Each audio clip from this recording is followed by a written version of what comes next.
So in theoactivism work, it's about using your theological education, your academic education around theological things to combat lies about God. And one of the main lies that I try to combat is the lie that God is a weapon.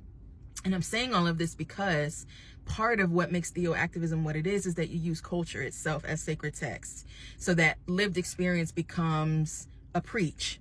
Lived experience becomes something that can tell the truth to you about the way of things, about ultimate realities, and about we call it unapologetic force, meaning like you can't stop the ocean and those types of things.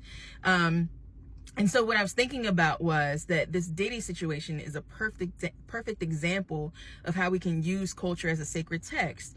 Because I don't know if you've ever read Psalm 73, where it talks about, the prospering of the wicked. And I think about all of these victims of these powerful people who've had to watch them get awards and be platformed and put on stages and loved by the masses, knowing all the while who these people were in secret.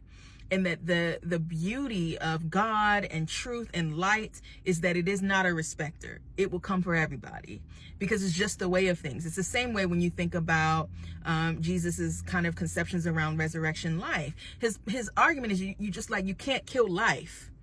So you could take my body, but you can't take my soul. Like, life cannot be killed. It's life. That's the idea, right?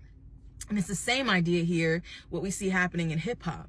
And one of the things that I think is really important to bridge a gap between my tradition, which was, y'all know this by now, but, in my 20s, I was an evangelical Christian. And there was this word that I think we have an amazing opportunity to see play out as the stuff about Diddy comes out. That word has been used by Christians, for a long time to exclude people, to demonize them, and to shame them. But I think it's so interesting because this word, arsenokoitai, is the word that has been translated, or was translated in 1946 as the word homosexual, right? And so this is the word that's used from the Bible to condemn homosexuality. But arsenokoitai is a word that Paul made up. And a lot of people think that he borrowed it from Leviticus 18. But it's a word he made up, and he's the only person that's used this word. So it's real hard to decipher kind of what he's doing with the word. But the word is a compound word, arsenokoitai, and it means man bed. So a man who beds men, a man bedding. Essentially, it's a man who's a top.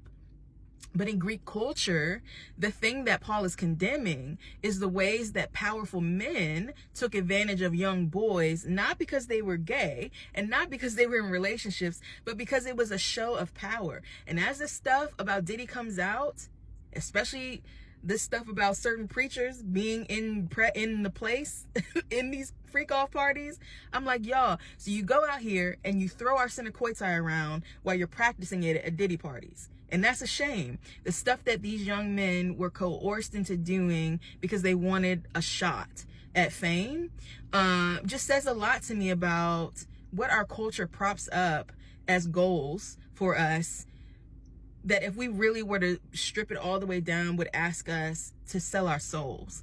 And it can be hard, right? Trying to be out here and you see all these people make it, who make trash choices and who have trash character, but they still somehow are able to rise to the top. And I guess for me, what's happening in light of Psalm 73 is like, nah, like, I don't want any parts of that. Like, I want to live aligned with truth and light and goodness, and in line with kind of the universal way of things, and see how far authenticity will take me, because selling my soul to be popular is a mess, and clearly doesn't last very long.